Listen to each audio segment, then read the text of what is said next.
Ok, então na última aula nós terminamos aquela matéria relativa à geopolítica de gênero, né? E vimos como a ONU funciona como pivô de toda a história, mas também como o gay power, não é? Quer dizer, o poder de gênero, né, controla esse ambiente. Né? Quer dizer, é realmente admirável, né? Quer dizer, eles são talentosos, né? Quer dizer, a gente não pode negar, não é mesmo? Né? Então, eles controlam especialmente essa maquinaria dos direitos humanos, não é mesmo? Né? Então, na realidade, eu foquei mais a ONU, mas a propagação ideológica, ela passa também por outros canais, né? Só que não dá para entrar em tantos detalhes, porque a gente precisava de um curso de centenas de horas, então, né? Porque é uma matéria que não tem fim, sinceramente, né? Mas só para dar uma noção do que estou querendo falar, né? Antes de partir para a terceira parte do curso, que é a catequização de gênero. Então, só para dar uma noção, né? Quer dizer, há outros campos de batalha que a ONU. Né? A título ilustrativo, menciona-se, por exemplo, a diplomacia norte-americana, que não hesita a comprometer interesses estratégicos para propagar a causa. Né? Assim, eu lembro de uma entrevista coletiva em Nairobi, então, onde nós estamos com o Obama está fazendo uma visita na Nairobi, na Quênia, né? E ele está na presença do seu anfitrião, o presidente queniano, né? E ele critica ele critica seu anfitrião em relação à política, a postura africana sobre a questão gay, assim, para o mundo assim, se inteirar dessa briga, né? Porque é uma entrevista coletiva, isso passa pelo sistema de telecomunicação via satélite, não é mesmo? Né? Então, ele praticamente dá bronca com o presidente queniano, né? Quer dizer, estimando que a política queniana em relação à questão LGBT não é adequada, tudo aquilo, não é? Joga isso na cara do presidente e joga isso para o mundo ver, então a bronca que ele vem dar para o presidente queniano. E quando o motivo da viagem é um acordo comercial e militar para a cooperação econômica com a África Oriental, não é mesmo? E para o combate a uma guerrilha islamista na vizinha Somália. Então, são temas importantes, não é mesmo? Né? São coisas importantes, então, que tem tudo a ver com a posição, não é mesmo? Geopolítica dos Estados Unidos no mundo, etc. Mas não, eles esquecem aquela parte que eu diria importante para cair em futilidade, não é mesmo? E vir falar de política gay lá na África. Então, é esquisito. E não é um fato isolado. A atitude, evidentemente, constante da Casa Branca, nesse sentido, empurra um aliado nos braços da Rússia ou da China. Mas não interessa, não se trai a causa LGBT. Isso é o mais importante, aparentemente. E para medir o absurdo dessa situação, onde o Obama vai dar bronca com o presidente queniano na casa dele, então, né? Basta reverter o quadro e imaginar um presidente um presidente africano em visita oficial a Washington, mandando o americano repensar sua política gay, porque a Nigéria ou o Uganda não gosta. E a imprensa africana chamando os Estados Unidos de intolerantes por não fazer os gostos da África. Às vezes é bom reverter um pouco o quadro para ver o absurdo da coisa. Senão vai no país do outro a se dar bronca sobre a política dele, não é mesmo? Mas os americanos fazem isso. Quer dizer, uma questão gay é uma questão sagrada da política externa norte-americana. Inclusive a opção pela promoção internacional do homossexualismo se encontra limpidamente expressa em documento oficial do Departamento de Estado, com uma mensagem de solidariedade pessoal, inclusive, de Obama e do John Kerry. Bom, capaz que agora não tem mais isso, que o Trump ganhou as eleições, então deve ter retirado esse tipo de coisa do website do Departamento de Estado, mas assim, me refiro à época em que eu fiz a pesquisa, então mais ou menos um ano atrás, não é? Então havia essa mensagem. Então, deixa eu ler aqui,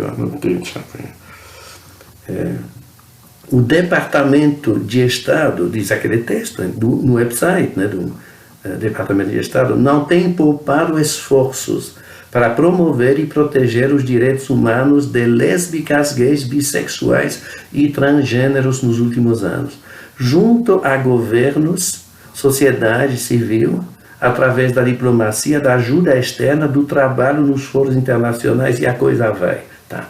Então está no website do Departamento de Estado. Né? Essa tomada de posição, inclusive, no website em questão, remete a um anexo chamado de Memorando Presidencial de Iniciativas Internacionais para Promover os Direitos LGBT, uma coisa desse tipo. Tá? E quando a gente abre o anexo, então, o anexo fala em descriminalização da homossexualidade, proteção aos refugiados LGBT, ajuda aos estados que cooperam com essa política, não é mesmo? Quer dizer, tem recompensa, inclusive, né? Fala em reação rápida contra qualquer violação de direitos gays, né? Fala em defesa da causa nos foros internacionais, né?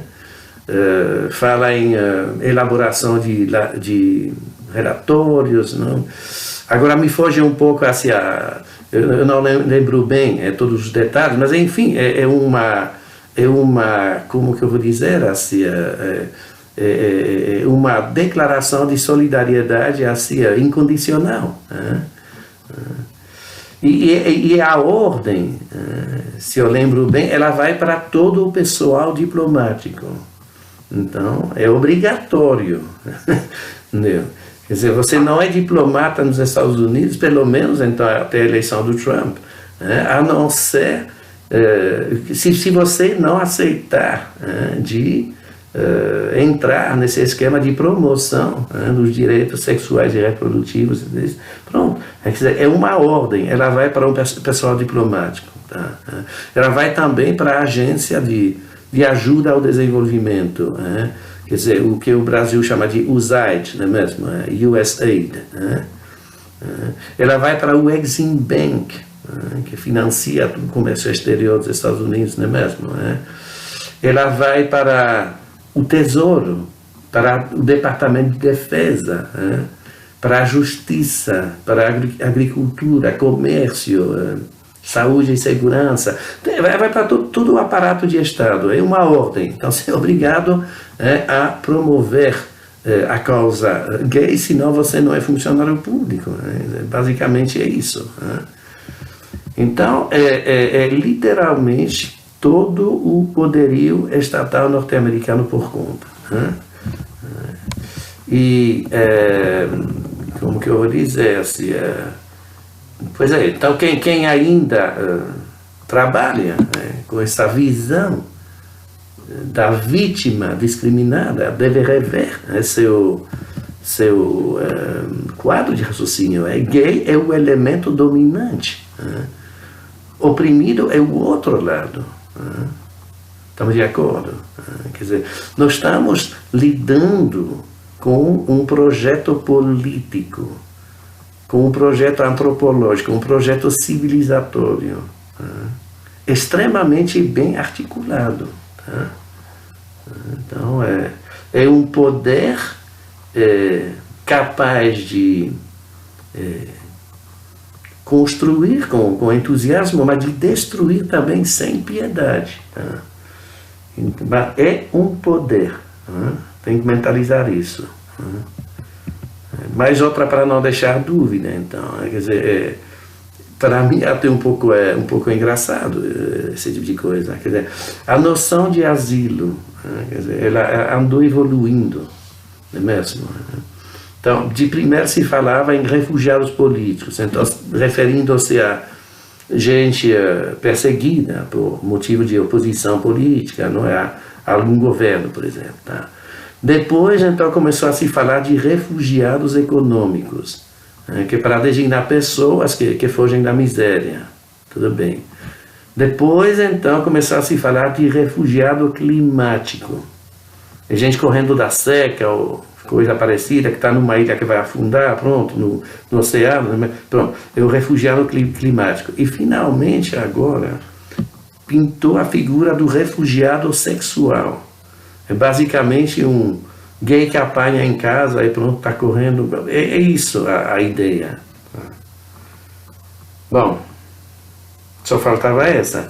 Então, tempos atrás, 3 gays africanos tiveram um pedido de asilo negado nos Países Baixos.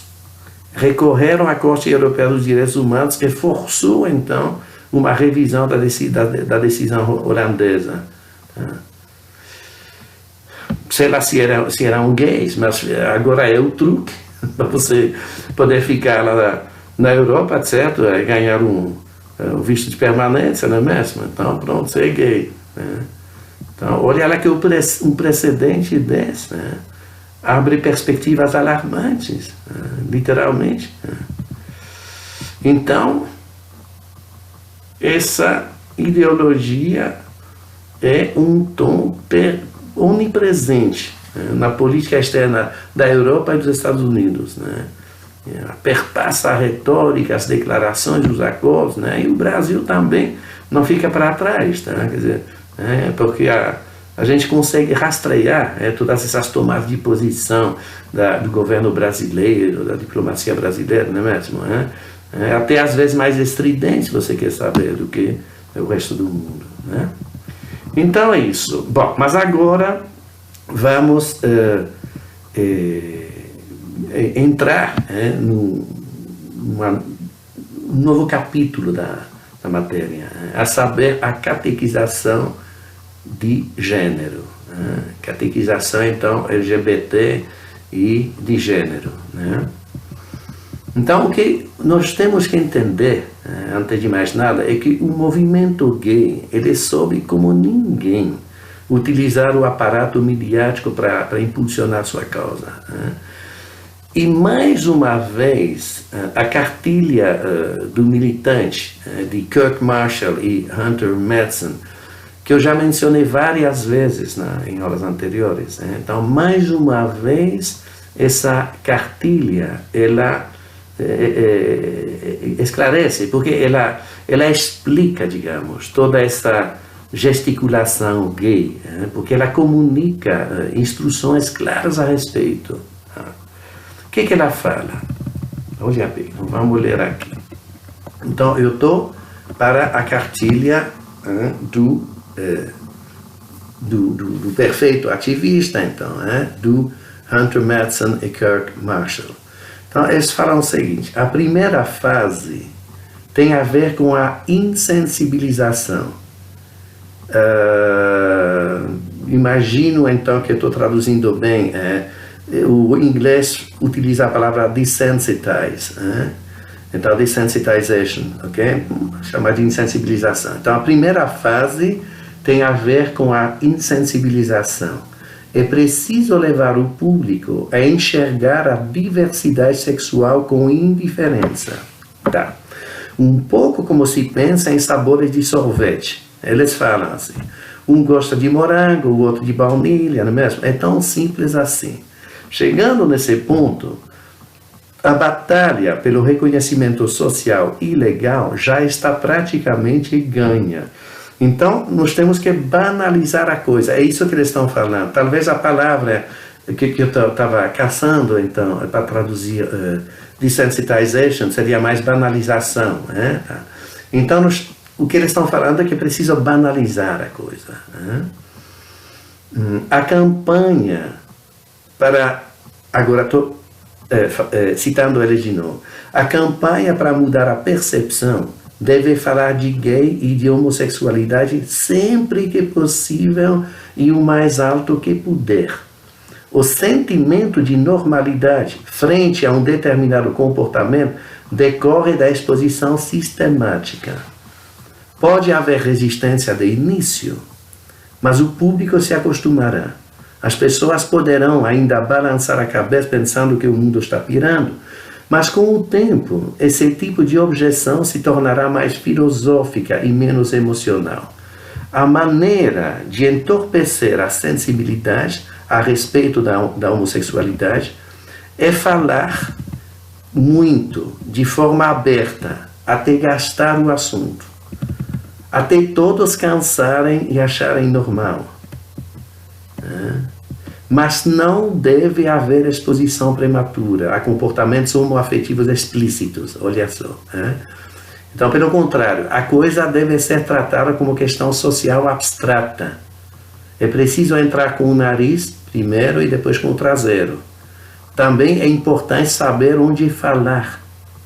A mídia audiovisual, o cinema e a televisão são os maiores fabricantes de imaginário da civilização ocidental. O americano médio está exposto a 7 horas diárias de televisão.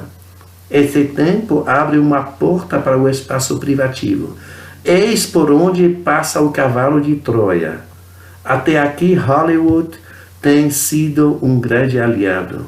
Pouco a pouco, personagens e temas gays foram introduzidos nos programas, nos filmes e nos programas de televisão. Os resultados são animadores, mas é apenas o começo. E a coisa vai, ele continua. Tá? Mas, por esse trecho aqui, que eu arranjei um pouco, quer dizer, encurtei um pouco, dá para entender a ideia da estratégia.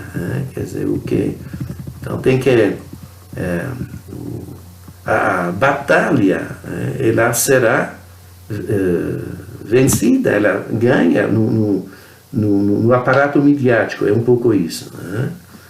E o entendimento é correto, porque o apoio da poderosíssima Hollywood não é segredo para ninguém. Quer dizer, o aval precoce das veteranas Liz Taylor, ou Debbie Reynolds, só para me limitar a 2 figuras de proa daquela geração, então, anos 50, 60, não é mesmo? Então, eles tiveram sempre um apoio extremamente explícito. Artistas e diretores homossexuais marcaram grandes momentos do cinema. Eu estou pensando aqui no Ramón Navarro, da versão muda ainda de Ben-Hur. Então, nós estamos em que? Em 1930, por aí, não? 1920, né? Não é mesmo? William Haynes, da mesma época, quer dizer, homossexual, quer dizer, pode ser homossexual e ser artista, eu estou apenas citando nomes para mostrar que a presença dos homossexuais, assim, ela é marcada desde o início da história do cinema. A bissexual Greta Garbo, também naquela época. Montgomery Clift, um pouco mais tarde. Rock Hudson, George Cukor, e outros tempos outros ícones daqueles tempos pioneiros, não é mesmo? Então, agora, nós temos que entender muito bem o processo, como tudo aquilo aconteceu, como eles foram tomando conta de Hollywood, né? Porque em que pese a presença notória e a inegável influência nos bastidores, o público demorou, evidentemente, para aceitar a veiculação direta da cultura LGBT na tela. Bem da verdade, o coming out na tela, ele começa muito discretamente, já na década de 1930, mas é discreto, são filmes humorísticos, como por exemplo do artista gay Edward Everett Horton. Isso, e assim, são filmes que envolvem personagens espalhafatosos, implicitamente homossexuais, mas que provocam risadas antes que admiração ou reprovação. É para se divertir, para início de conversa. Sempre começa assim, começa com risadas. Mas o incentivo aberto mesmo, ele espera os anos 1960, com enredos de desvalorização do casamento tradicional. Aí sim, então, nós já estamos entrando na preparação do terreno. Eu estou pensando aqui no filme Quem Tem Medo de Virginia Woolf, não é? Que é uma adaptação cinematográfica da obra do escritor gay Edward Albee, e que conta com a participação de Richard Burton. Ou então aquele filme Divórcio estilo americano com Dick Van Dyke. Então são filmes, isso aparece nos anos 60. Então são filmes que vêm meio que assim esculachar, falar com deboche dos valores tradicionais de família, do casamento tradicional, tudo isso, não é mesmo? Então desvaloriza esse tipo de valores. Então, repito, começa com risadas lá nos anos 30, o público vai se acostumar. Nos anos 60, então nós já temos filmes que passam um recado bastante preciso, não é mesmo? A doutrinação já começa, Mas aí, então, nos anos 80, vem meio que a terceira fase. Então, a fase da banalização de condutas alternativas. Aí vem filmes leves também, apresentando homens disfarçados de mulher ou vice-versa. Então, nós já damos mais um passo. Então nós vamos para o cross-dressing, como se fala, quer dizer, um homem se veste de mulher, mulher de homem, não é mesmo? A gente começa a organizar a confusão entre tudo aquilo. Nessa categoria cai Tutsi, por exemplo, 1882, com Dustin Hoffman.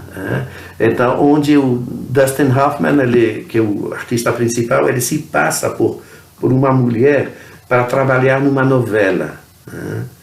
Aí nós temos o musical Victor e Victoria, também de 1982, no qual a Julie Andrews ela usa roupas masculinas, e eu não sei mais porquê exatamente, mas tudo bem. Nós estamos começando a acostumar o público com a ideia da transgenitalidade e coisa desse tipo, não é mesmo? Naquela época também, aquele filme de Robin Williams, Mrs. Doubtfire, onde ele entra na pele de uma matrona contratada pela ex-mulher para cuidar dos próprios filhos. Então o artista principal, o Robin Williams, faz o papel de uma cinquentona, assim, não é mesmo? Depois dessa fase do cross-dressing, aí que chega finalmente a celebração. Aí, agora sim, o público está preparado e nós vamos para a Filadélfia, de Tom Hanks. Nós já estamos aqui em 1993. Essa obra, ela chama particularmente a atenção por retratar justamente uma dignidade homossexual pairando longe acima daquela estreiteza, daquela mesquinhez homofóbica, não é mesmo? O mundo não estava pronto para o beijo gay ainda, mas o herói aidético, conquista a simpatia pela magnífica postura frente à adversidade, não é mesmo? Então é difícil mesmo imaginar espírito mais elevado, né? Quer dizer, não xingava, não era humilde, sofria em silêncio, não é mesmo? E por cima, tinha achado um nobre advogado, simpatizante e negro, porque tem isso, não é mesmo? É negro por cima, para dar a proteção generosa do bom hétero, era isso, quer dizer, tem homófobos, mas tem héteros que são bons. Esse que o filme, a ideia que o filme passa. E o bom hétero, então, ele protege o homossexual. O recado é esse. É o tipo de filme que faz bem para o coração. Se vocês não assistiram, então assistam. Chama Filadélfia. Então, faz bem para o coração, porque o mal, claramente identificado, é derrotado. Esse é um pouco uma filosofia simples, um pouco como um filme de John Wayne. Então, pronto, o bem vence, não é? O mal apanha, né? E pronto. Então, infelizmente, a AIDS não perdoa. Esse é o recado também do filme. Então, são sempre os melhores que se vão primeiro. É injusto. Mas seja como for, fica a lembrança de uma pessoa no ápice da evolução humana. É um pouco isso. Está colocando o gay como realmente o topo, o ápice da humanidade. Houve o Homo erectus, não é mesmo? Depois o Homo sapiens, o Neandertal, o Cro-Magnon, e depois, para redimir a humanidade das baixezas passadas, a espécie nova era, LGBT, fechando o último estágio com chave de ouro. Quer dizer, o recado do filme é mais ou menos isso. Então, depois dessa, tudo andou rápido. Não teve mais resistência. Foi só torcida. A AIDS, inclusive, saiu da esfera da saúde pública para virar questão de direitos humanos. Se pode, lógico que não, que é uma questão de saúde pública. E não direitos humanos, tudo bem, mas enfim, se fabrica, os conceitos que quiser. Quando você tem esse aparato de manipulação mental nas mãos, você tem Hollywood nas mãos, você faz a cabeça do mundo, não é mesmo? Então você fabrica literalmente o imaginário que você quer, Então, depois desse filme do Tom Hanks, que para mim ele é um pivô na história, é realmente o momento da consagração, quer dizer, você não está mais como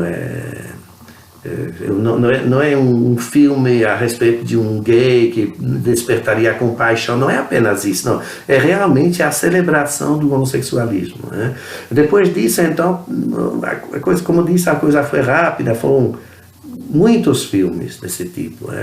A Gaiola das Loucas, por exemplo, isso em 1996, com Robin Williams e Nathan Lane, no papel de eles foram um casal homo rejeitado pelas famílias. Aí você tem In and Out, contando a vida de um professor gay. Depois os Cowboys românticos de Brokeback Mountain, em 2005. E finalmente The Kiss, um beijo. E pior que entre Kevin Kline e o machão Tom Selleck. Bom, mas é isso, que a coisa andou evoluindo. Então, depois disso, é só prêmios, só honrarias, não é? Então, Tom Hanks ganha o prêmio de melhor ator pela participação em Filadélfia. Hilary Swank, consagrada a melhor atriz pelo papel de transgênero em Meninos Não Choram.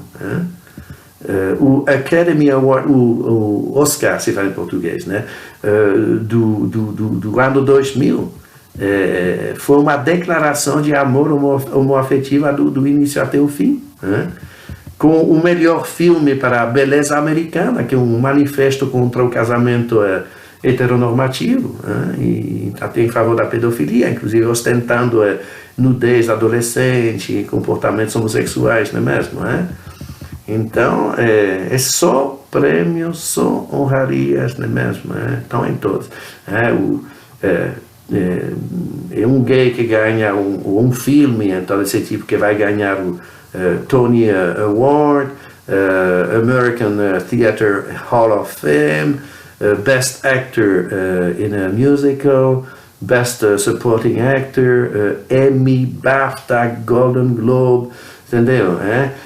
Tudo, ok? Eles conquistam o palco por inteiro. Então, Hollywood é gay e está gayizando o mundo, badalando gay, bajulando gay e excluindo quem não pensa gay. É sem chance, tá? Sem chance. Ser ou simpatizar são pré-requisitos à carreira artística. Não tem outra. Não há futuro para contestadores. A Academia de Artes e Ciências Cinematográficas expurga sem piedade. Você não faz carreira se você não for gay ou simpatizante.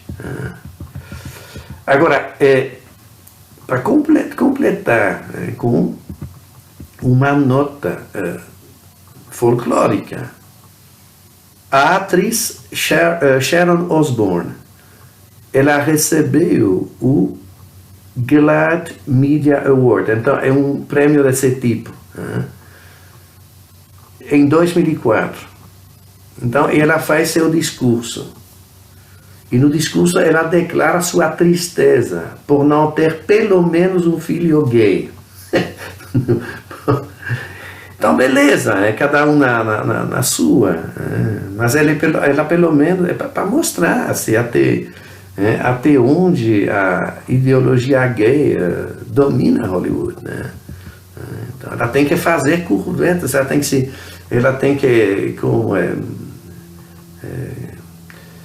que lamber as botas, literalmente, do mundo LGBT, senão ela não vai para a frente na carreira cinematográfica.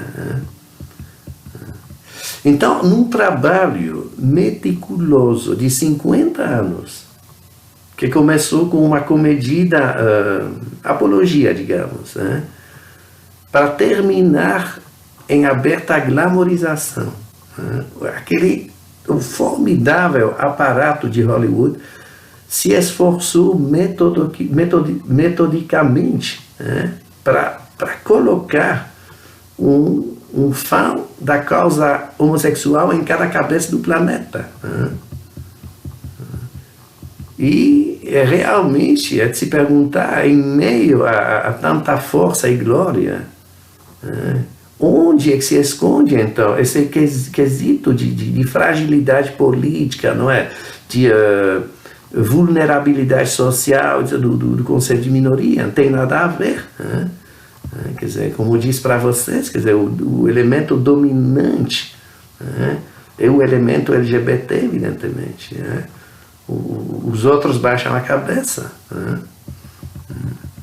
Mas é isso, demorou 50 anos, mas não chegamos onde nós estamos. Quer dizer, é o sapo na água quente, vocês conhecem essa história, né? Quer dizer, um sapo que cai na água quente. Então ele pula para se salvar a vida assim, de forma instantânea. Agora, se colocar ele na água fria e aquece a água, botar no fogão, então e a água é gradualmente aquecida, então isso esmorece os reflexos do bicho, e ele morre fervido, sem perceber a passagem do ponto crítico, né? Então, se botar ele na água quente de uma vez, ele pula. Se for devagar, assim, não percebe, e ele morre fervido. É uma história antiga, não é mesmo? Mas a indústria cinematográfica, ela cozinhou o mundo devagar, dessa forma. ela insensibilizou o público aos poucos, né? E no final, ninguém se deu conta do acontecido, né? Bom, então, isso é para Hollywood, né? Próxima hora nós vamos para a televisão, né? E nós vamos ver como a televisão andou contribuindo, né, também para o fomento da cultura de gênero, ok?